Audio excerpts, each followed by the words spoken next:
बिस्मिल्लाहिर्रहमानिर्रहीम। नील Bohr atomic model आज हम पढ़ेंगे। तो नील बोहर एटॉमिक मॉडल 1913 में इसने ये दिया था, 1913 में। तो इस मॉडल के बाद, इस मॉडल से पहले जो था हमारे पास रदरफोर्ड का मॉडल था। रदरफोर्ड के मॉडल में हमने पढ़ा था कि अकॉर्डिंग टू रदरफोर्ड एटम जो हमारे पास आ रहा था वो एटम था अनस्टेबल था, क्योंकि उसके मुताबिक कि अगर एटम का न्यूक्लियस यहाँ पे था, उसने कहा था कि और जो इलेक्ट्रॉन थे ना हमारे, वो इस ऐसे रिवॉल्व कर रहे थे यहाँ पे। वो कह रहा थे कि इलेक्ट्रॉन ना जो एनर्जी इमिट करता है, जब वो एनर्जी इमिट करेगा तो वो एनर्जी लॉस करेगा। तो जब एनर्जी लॉस करेगा तो इलेक्ट्रॉन आके इसमें न्यूक्लियस में गिर जाएगा। तो इस तरह से एटम तो अनस्टेबल हुआ, इस तरह से एटम जो हुआ वो अनस्टेबल हुआ। तो इसी बात को अब उसने कहा कि ये स्टेबल अनस्टेबल होता है, लेकिन हम तो जानते हैं कि एटम अनस्टेबल नहीं होता, एटम होता है स्टेबल। तो एटम तो स्टेबल होता है। इस बात को, इस बात की वजह से, इस एक अनस्टेबिलिटी ऑफ एटम की वजह से ये जो रदरफोर्ड की थ्योरी थी ना वो रिजेक्ट हो गई। और फिर उसके बाद एक्सपेरिमेंट्स, उसके बाद और भी साइंटिस्ट आए, उन्होंने एक्सपेरिमेंट किया। नील बोहर ने क्या किया कि रदरफोर्ड की, जो नील बोहर था ना, इसने क्या किया, रदरफोर्ड और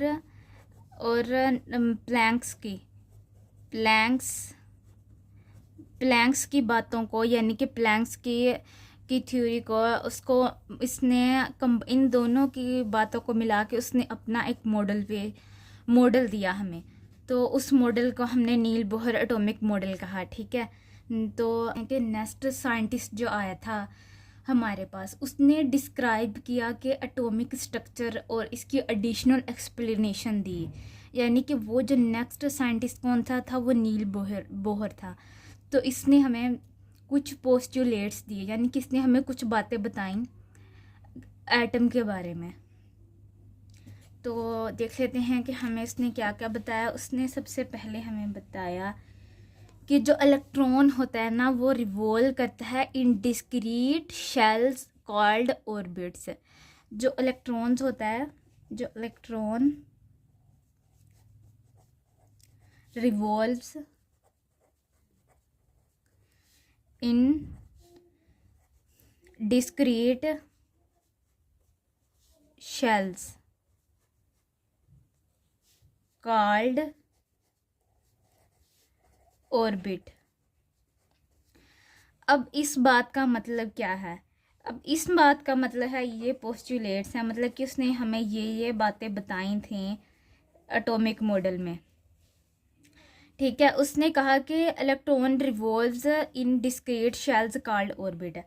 अब जो इलेक्ट्रॉन है वो रिवॉल्व कर रहा है, ये हमारे पास एक, हम इसका स्ट्रक्चर बना लेते हैं ऐसे, ठीक है। यहाँ पे न्यूक्लियस है और ये जो ऐसे है ना, ये बने हुए हैं जो ऐसे, फिर एक ऐसे बना हुआ है। तो ये क्या है? ये जो मैंने तीन ऐसे सर्कल बनाया है, ये क्या है जी? उसने कहा कि ये ऑर्बिट है, ऑर्बिट। यानी कि इनको उसने शेल कह दिया, क्योंकि इसमें देखो इन शेल्स को उसने क्या कहा, ये जो शेल्स हैं उसने इन शेल्स को कहा कि ये ऑर्बिट्स हैं। इन ये भी ऑर्बिट है, ये भी ऑर्बिट है और ये भी ऑर्बिट है। और इन ऑर्बिट्स में क्या है? इलेक्ट्रॉन्स। इन ऑर्बिट्स में इलेक्ट्रॉन क्या कर रहे हैं? रिवॉल्व कर रहे हैं। ये वाला इलेक्ट्रॉन घूम रहा है, ऐसे ऐसे घूमता है ये। तो रिवॉल्व्स को मतलब कि घूमना। अब ये वाला पॉइंट तो क्लियर हो गया कि ऑर्बिट इसे क्यों कहा गया, क्योंकि इसके अंदर इलेक्ट्रॉन रिवॉल्व करने हैं, तो इसे उसने ऑर्बिट का नाम दे दिया। अब नेक्स्ट हमारे पास जो पॉइंट है वो कह रहा है कि जो electron revolves in orbit but without radiating energy, वो कह रहा है कि जहाँ पे इलेक्ट्रॉन जो है revolves, electron revolves in orbit without radiating energy, without radiating energy. Electron जो है वो एनर्जी को रेडिएट नहीं करता। पीछे रदरफोर्ड ने हमें कहा था कि इसके से ना इलेक्ट्रॉन से वो होंगी जो एनर्जी की इमिट होगी, तो वो जो है ना कि जब एनर्जी इमिट होगी तो ये कर जाएगा, इसके एनर्जी लॉस हो जाएगी और ये इसके अंदर कोलैप्स, इसके अंदर गिर जाएगा और ये एटम जो है ना वो ख़त्म हो जाएगा। ऐसे ऐसे था। तो लेकिन उसने कहा था कि एनर्जी यहाँ पे इमिट होगी। यहाँ पे वो कह रहा है कि इलेक्ट्रॉन्स जो है ना, नील बोहर ने कहा कि जो इलेक्ट्रॉन रिवॉल्व करेगा वो ना ऑर्बिट के अंदर, वो विदाउट रेडिएटिंग एनर्जी, वो एनर्जी को रेडिएट नहीं करेगा। ये बात क्लियर होगी कि वो एनर्जी को रेडिएट नहीं करेगा। लेकिन उसने कहा था कि इलेक्ट्रॉन जो है इमिट करेगा एनर्जी को। यहाँ पे इसने कहा कि एनर्जी को रेडिएट नहीं करेगा। ठीक है। अब नेक्स्ट पॉइंट हम देख लेते हैं कि नेक्स्ट पॉइंट है हमारे पास within particular orbit energy.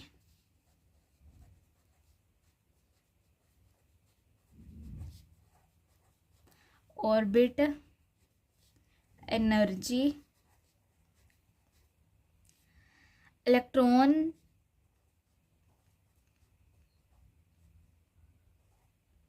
Orbit energy electrons की जो है ना, उसने कहा कि जब एक पर्टिकुलर ऑर्बिट होगा। ठीक है।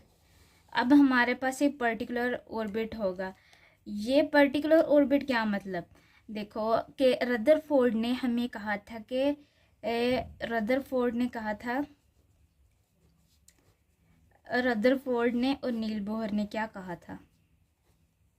रदरफोर्ड ने कहा था कि जो एटम है वो जब ऐसे रिवॉल्व करेगा, इलेक्ट्रॉन रिवॉल्व करेगा, तो वो किसी भी रेडियस में, किसी भी मतलब के पॉइंट पर वो रिवॉल्व कर सकता है। उसके लिए कोई फिक्स्ड ऑर्बिट नहीं था कि वो यहाँ पे रिवॉल्व कर सकता है या यहाँ पे रिवॉल्व कर सकता है। उसने कहा कहीं भी, मतलब कहीं भी रिवॉल्व कर सकता है, पर सर्कुलर ऑर्बिट तो होगा ना, कहीं भी सर्कुलर ऑर्बिट में रिवॉल्व कर सकता है। लेकिन नील बोहर ने कहा कि नहीं, ऐसा नहीं होता।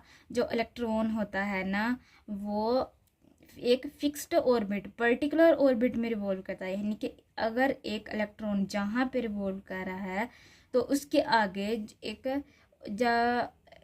इलेक्ट्रॉन होगा, वो तभी रिवॉल्व करेगा जब वो उसका फिक्स्ड पर्टिकुलर ऑर्बिट पे होगा। यानी कि यहाँ से यहाँ तक उनका एक डिस्टेंस होना चाहिए। यानी कि अगर वो होगा डिस्टेंस पे होगा तो ही, एक पर्टिकुलर डिस्टेंस पे होगा तो ही वो रिवॉल्व कर पाएगा। ऐसे नहीं है कि वो यहाँ भी रिवॉल्व कर ले, यहाँ भी रिवॉल्व कर ले, ऐसे नहीं होगा। फिर जो अगला उससे न्यूक्लियस होगा, अगला उससे ऑर्बिट होगा ना, वो उससे उसी इतने ही डिस्टेंस पे रिवॉल्व करेगा। तो इसी तरह हमें इसने नील बोहर ने बताया कि नहीं, ऐसा पर्टिकुलर ऑर्बिट होगा जिस और उसकी एनर्जी भी पर्टिकुलर होगी, तो वहाँ पे ही इलेक्ट्रॉन रिवॉल्व करेगा। तो अब नेक्स्ट जो हमारे पास है वो स्टेशनरी ऑर्बिट के बारे में है कि स्टेशनरी ऑर्बिट क्या। जो स्टेशनरी ऑर्बिट होता है ना, वहाँ जो पर्टिकुलर ऑर्बिट की एनर्जी के जो इलेक्ट्रॉन्स होते हैं ना, इलेक्ट्रॉन्स जो होगी ना, इलेक्ट्रॉन्स की एनर्जी होगी ना, वो कांस्टेंट रहती है, वहाँ पे कांस्टेंट होती है एनर्जी। तो इसी वजह से ऑर्बिट को ना हम स्टेशनरी ऑर्बिट कहते हैं। और जो स्टेशनरी ऑर्बिट कहते हैं क्योंकि ये देखो, अगर उसकी जो ऑर्बिट स्टेशनरी ऑर्बिट होगा हमारे पास, स्टेशनरी ऑर्बिट, वो कह रहा है कि इस स्टेशनरी ऑर्बिट में इलेक्ट्रॉन्स एनर्जी कांस्टेंट। अब कांस्टेंट का मतलब क्या है, वो ये कहना चाह रहा है कि यहाँ पे कांस्टेंट का मतलब ये है कि वो यहाँ पे ना एनर्जी को गेन करेगा और ना ही वो एनर्जी को लूज करेगा। ये देखो, तो कुछ भी जब दोनों नहीं करेगा तो उस वहाँ पे इलेक्ट्रॉन की एनर्जी तो कांस्टेंट होगी ना, मतलब कुछ भी नहीं हो रहा, कांस्टेंट है, तो उसको स्टेशनरी ऑर्बिट कहते हैं। ठीक है, ऑर्बिट और शेल्स को जो होते हैं ना, ऑर्बिट और शेल्स को एनर्जी के इनमें एनर्जी के लेवल्स भी होते हैं, तो ऑर्बिट और शेल्स को एनर्जी लेवल्स भी कहते हैं। जो हमारे पास ऑर्बिट और शेल्स होते हैं,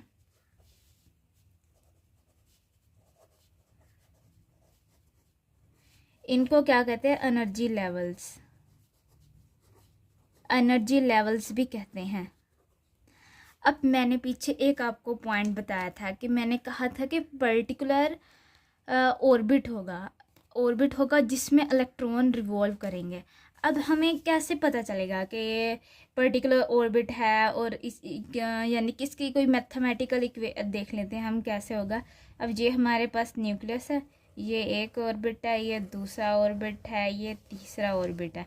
ठीक है, इलेक्ट्रॉन उस ऑर्बिट में रिवॉल्व करेगा जिसके अंदर क्वांटाइजेशन कंडीशंस होंगी, क्वांटाइजेशन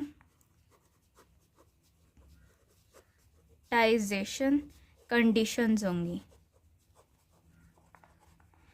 यानी कि उसके अंदर क्या होगा, हमारे पास available in fixed amount. Quantisation का मतलब क्या होता है, available in fixed amount, available in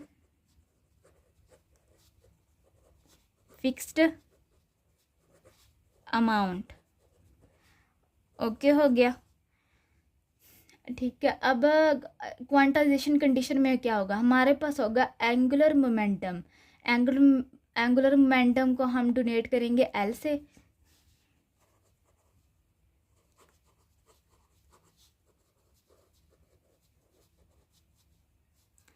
momentum, और इसको हम डोनेट करते हैं एल से। जो एंगुलर मोमेंटम होगा ना, angular momentum is integral multiple of Planck's को integral multiple of Planck's constant होगा।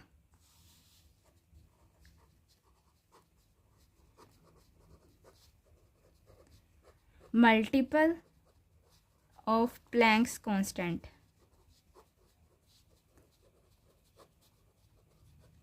इसको एच से लिखेंगे, प्लैंक्स कांस्टेंट को किससे लिखते हैं, एच से, और एंगुलर मोमेंटम को एल से। ठीक है, अब हम देख लेते हैं कि नील बोहर ने हमें क्या कहा कि इलेक्ट्रॉन्स रिवॉल्व तब करेगा एक पर्टिकुलर ऑर्बिट में जब उसका, देखो यहाँ से यहाँ, और जैसे कि ये फर्स्ट ऑर्बिट है, इसके अंदर उसने कहा कि हमारे पास अगर L is equal to NH/2 अगर ऐसे होगा, हमारे पास ये कंडीशन होगी, तो ही हमारे पास उसी फिक्स्ड ऑर्बिट में, तो फिक्स्ड ऑर्बिट में ही वो इलेक्ट्रॉन रिवॉल्व कर पाएगा। यानी कि अगर फर्स्ट ऑर्बिट है ना हमारे पास, तो हमें यहाँ पे देखो, हमें यहाँ पे क्या करना पड़ेगा, L is equal to N की जगह पे हमें पुट करना पड़ेगा 1, क्योंकि ये फर्स्ट ऑर्बिट की बात हो रही है ना, ये पहला है, तो फिर इसके आगे H/2 अगर हम सेकंड की बात करेंगे तो L is equal to 2H/2। अगर थर्ड की बात करेंगे तो L is equal to 3H/2। ठीक है, तो इस तरह से जैसे जैसे ऑर्बिट और शेल्स बढ़ते जाएंगे, इसी तरह से हम उसकी यहाँ पे इंटीजर को मल्टीपल करते जाएंगे।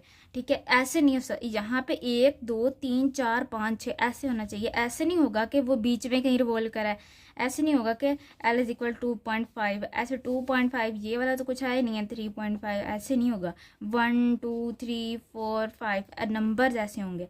अब बात कर लेते हैं कि ये एन क्या है, एन हमें कैसे पता चलेगा। उसने नील बोहर ने हमें एक सही अच्छी बात बता दी। उसने कहा कि जो न्यूक्लियस होता है ना, देखो ये हमारे पास न्यूक्लियस है, इसके गिर्द ये ऑर्बिट है। उसने ना इन ऑर्बिट को नंबर दे दिया और इनको नाम, मतलब इनको एक लेटर से इन ऑर्बिट को रिप्रेजेंट करने के लिए लेटर्स बता दिए। अब जो ऑर्बिट होते हैं हमारे पास, ये शेल रिप्रेजेंटेड बाय लेटर्स, यानी कि ये शेल है ना, अब इन shell represented by letters, bilaterals. अब इनको देख लेते हैं। जो फर्स्ट शेल होगा उसको के से, KLMN ऐसे, सोन मतलब कि आगे भी इसकी जा सकती है वैसे KLMN। और अगर के को अगर हम नंबर दें यहाँ पे, जैसे कि N है, ये N क्या होता है, नंबर ऑफ शेल। N क्या होता है, नंबर ऑफ शेल। अब हम इसे नंबर देते हैं। के कौन सा शेल होगा, पहला यानी कि फर्स्ट, N। और अब दूसरा जो N होगा, L किसके इज इक्वल होगा, 2 के। M किसके इज इक्वल होगा, 3 के। और ये किसके इज इक्वल, N किसके इज इक्वल होगा, 4 के। ऐसे देखो ये N। अब N हमें पता चल गया ना कि यहाँ पे N की जगह पे हमें क्या पुट करना है, ठीक है। अब हम इसको देख लेते हैं यहाँ से। मैंने बताया कि जो फर्स्ट शेल होगा, जो न्यूक्लियस के पास वाला होगा, उसको हम क्या कहेंगे, के, फिर L, फिर M, एक और इधर बना लेते हैं। ये हमारे पास N हो गया, ठीक है। अब इसे नंबर देंगे। जो के वाला है उसको फर्स्ट, जो L है उसको सेकंड, M को थर्ड और N को 4। यहाँ पे फिर ये लिखा होता है, के को फर्स्ट, L को 2, 3 को, M को 3 और N को 4।